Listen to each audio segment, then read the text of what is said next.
know that he got carried out by a stretcher. I never saw it. He collapsed. I didn't know that either. He collapsed in his ring. He slid off the chair, and they carried him out on a stretcher, which I never saw that. I don't remember that. I have I swear to God, I wasn't bullshitting. I thought he walked back. No, that's why I said, no, I didn't. No, he got carried out on a stretcher. He spends the night in the hospital.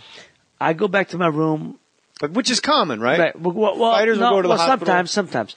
We go back to my room. I go back to my room. At Caesar's Palace. Right. Okay. And we're getting ready. We're going to have a party celebration later. And so I'm back in my hotel suite.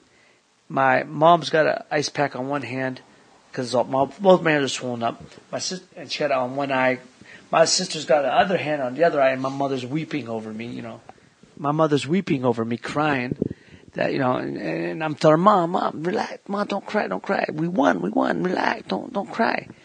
And she's just, you know, and Was that uncommon for your mother to be that emotional? No, my mom was always emotional. Oh, Whether win or lose, she'd cry. But this one, because my mom, you know, my eyes are swollen. Because you were in that brawl. Yeah, and you know, so it was hard for her to see that. But we're in there for a while, and then my trainer, Murphy Griffith, come in. And he said, Ray, we got to talk, man. He said, man, Ray, he said, don't look good. Well, what, Griff, what? He said, this boy, he don't look good. What, Kim, what happened? Man, he's in the hospital, man. Don't look like he's going to make it. Griff, what are you talking about? What are you talking about? His brain, man. It's just, he don't look like he's going to make it. Now, I didn't know nothing. He said, Dave's going to come up and talk to you in a few minutes.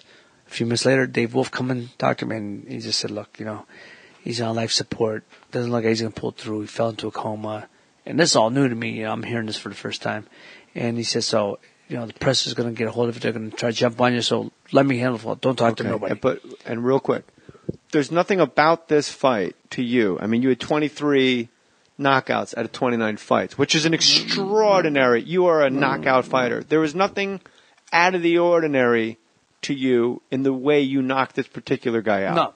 This was another Ray Boom Boom Mancini knockout victory. It was a good knockout. Put it up on the chalkboard. Right. Let's go have beer. Right. A good knockout, but he got up. Yeah. You know, and I didn't see, like I said, that he slid off his stool and they carried him out in a stretcher. I did not know that at the time. Found that out later.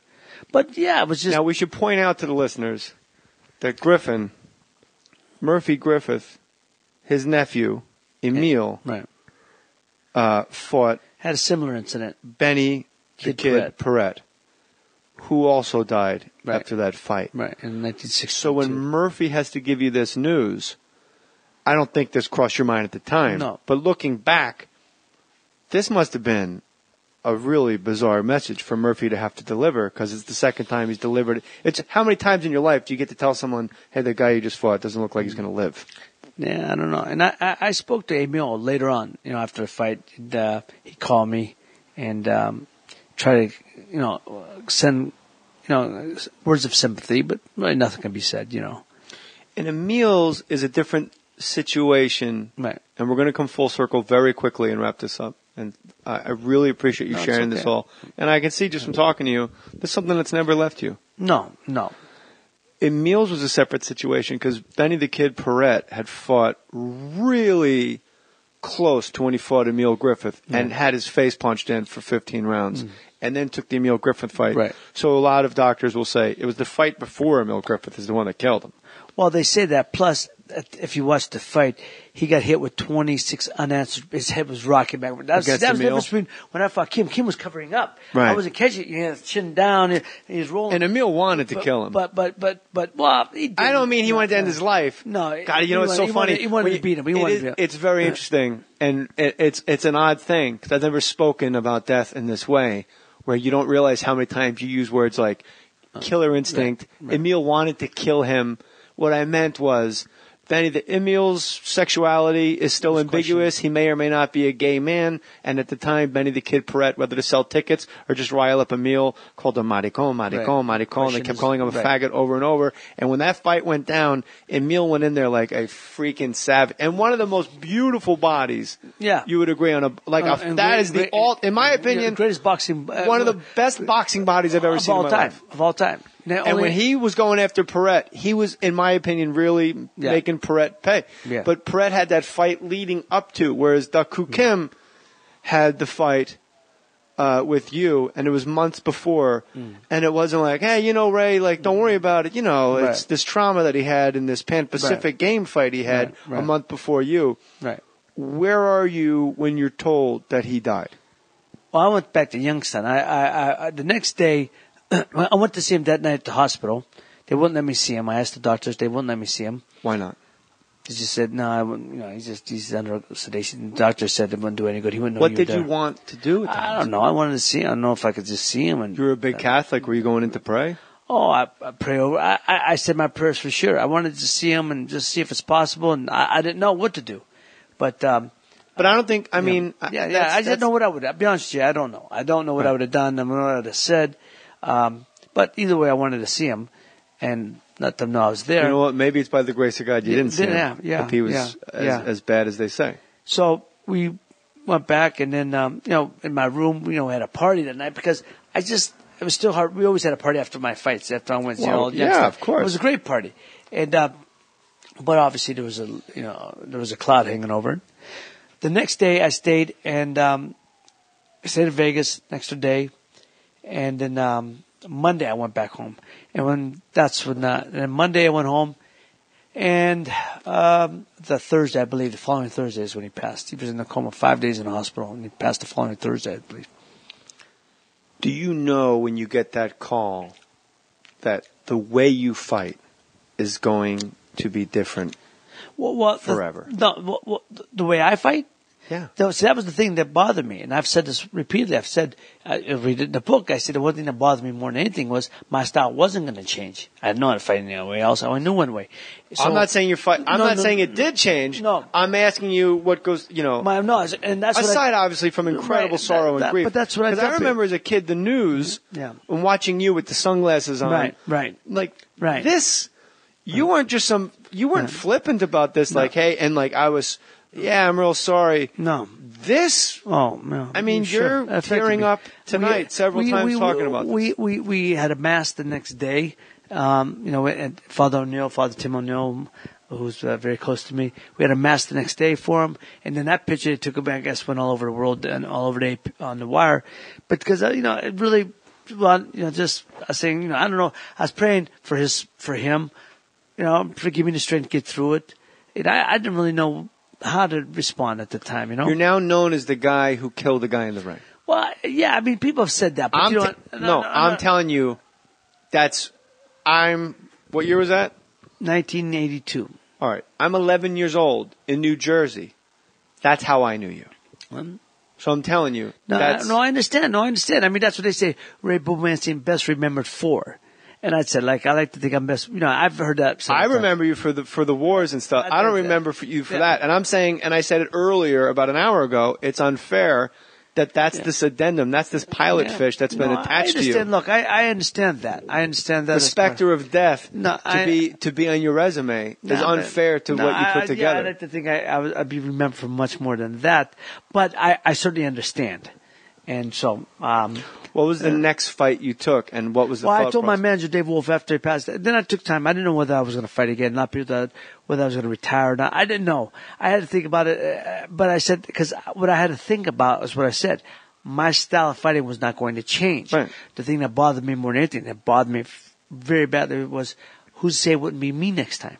Huh? Who's to say it wouldn't be me next time? Right. Or who's to say, why wasn't it me this time? Why him, not me? We were both catching each other. But when someone dies at the result of your hands, in your fights, with Bramble, people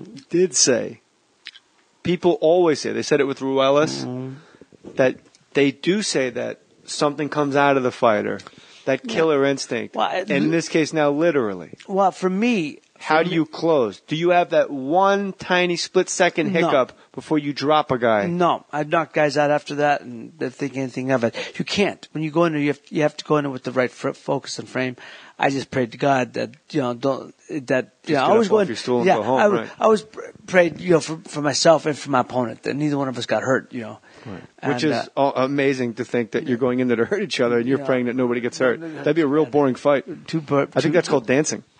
It hurt too bad. But the thing is, after that, it's just I had no love for the game no more. When I first turned pro, I fought for righteous reasons. Right. To Well, win then the what title I from said my is father. correct. Right. What? The killer instinct. A piece of the way you. Jay, I don't know. I can't say the killer instinct was gone because I fought guys. But the love of the game that you speak of. The love was gone. But that's a piece of how you fight. Yeah, of course. And that was removed from you because of the death of Kim. Yeah. People said I didn't fight the same. Even I've said we didn't have the same. Bob Arum said it best. Bob Arum said it best. And he's quoted in a documentary. He says, I think, the best way. He said Ray changed after that fight. He said he didn't have the same joy when he fought. He didn't have the same enthusiasm. And I think that's what it is. I didn't have the same joy. Yeah, because suddenly it is actually life and death. Now, and it's a job. It became a job then. But I said, the reason I didn't quit, people thought of quitting, I had to think about it. But again, in a short period of time, I said, when my brother passed, I had to move on quickly. I had to grieve this, mourn this, and then I had to move on quickly. Or else some guys never move on with their lives. Ruelas. Forever, before he fought again. Ruelas can't even talk. And a lot of guys don't do that. So I knew for me, I had to move on quickly, make a decision. Did you have any contact with the Kim family after all that? Tried, but we had, they said, no. I mean, we tried. Did you about Ruelas? It was Garcia that died, right? Right. And he asked his mother for forgiveness. Do you know the story? Yeah, I know about that, yeah. This is one of the saddest things in the world, because they're like huge Catholic, holy rollers, and they're good kids. Yeah. And he asked the mother for forgiveness. I don't know if you guys know this. And his mother just held up Ruelas' hands and just stared at his fists and then dropped his hands and shook her head no and walked away. No, I didn't know what happened. I knew he had. I didn't know what happened. And he said in that, and again, I don't want to keep riding his book, because your book is going to be the one we're going to sell. The Good Son with Mark Kriegel. Well, but he said, if she spit in my face, if she slapped me, if she called me names, I could have dealt with all of it. But what ended my career was this woman staring at my hands. And I could never use them again, the way the way Garcia's mother stared at his hands. So in a way, Ray, a part of the way you fought did change. And I'm going to say this in your defense.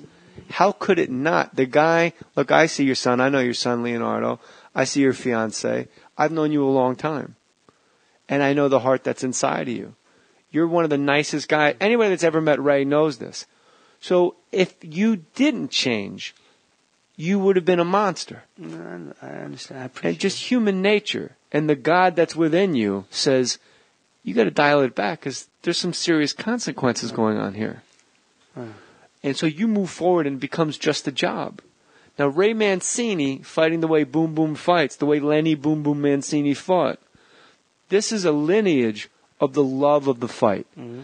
Like dog fights. When you're game, right. you were game, you were game, you were game.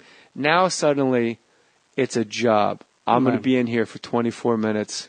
I'm going to be in here for 30 minutes. Right. That's a big deal. No, right? it is. And it certainly, like I said, took my love for. And I was looking for a way out after that. I was looking for the end of the road. I was looking, when I told my business manager, when you tell me I have enough money that I can live off the way I want the rest of my life, just let me know and I'll shut it down. So I was looking to shut it down after that. I mean, you retired at 24, which is unheard of today. And I retired. Guys probably have you would agree with me, guys probably have their first pro fights these days at 24. A lot of them do, which is no good. You should be, I turned pro at 18, which I think is the perfect age. Perfect age to learn and groom yourself. That's like crazy. I know, it's like you can vote. Now get in there and fight for a living, young man. And Jay, did you hear that sound? I appreciate the kind words you're saying. Did you hear that sound earlier? I think it was all those people taking the bridge because they thought they were going to get something funny here. Now we've turned this into what, the sirens? No, this got into the show. Oh, we got a lot of deep podcasts. No, man, we're deep, man. Bray, we broke it down. And if you remember, I asked the listener, we're going to take a little ride here. No, you did, brother, you did. Because if we just sat here and said, what was that fight like? What was that fight like? Yeah, no, you're right. That's not our fight fans. They just tap there to go, well, this wasn't the one for me. You're right. But I think it's important for people to realize this is a guy that's a family man. I appreciate it. With two beautiful boys, your beautiful fiance. And I have a beautiful daughter. I didn't even know that. Well, my daughter's the oldest. I have a daughter that's 22. My Leonardo's 20, and my baby Ray is 16. He plays football, but we won't say. Don't say where. No. You don't want people showing Well, up. no, and not acting football. creepy. Playing basketball. Leonardo played football and basketball. Oh, that's right. You said all my boys are ballers. Ballers, yeah. That's what you told me on the Big phone. ballers, shot collar. So you retire and you open a restaurant in Santa Monica, Il Forno. Well, I didn't open it. I'm just trying to get people to go there, Ray. I'm trying to get you out of here on a high note. No, I wouldn't say I opened it, No, I open the door when I go in. I am a partner in a restaurant. I'm a silent partner, very silent. But I am there. Do you make revenue when it does well? It does well for itself. Yes, it does well. And that's Il Forno in Santa Monica. On Ocean Park, not to be confused with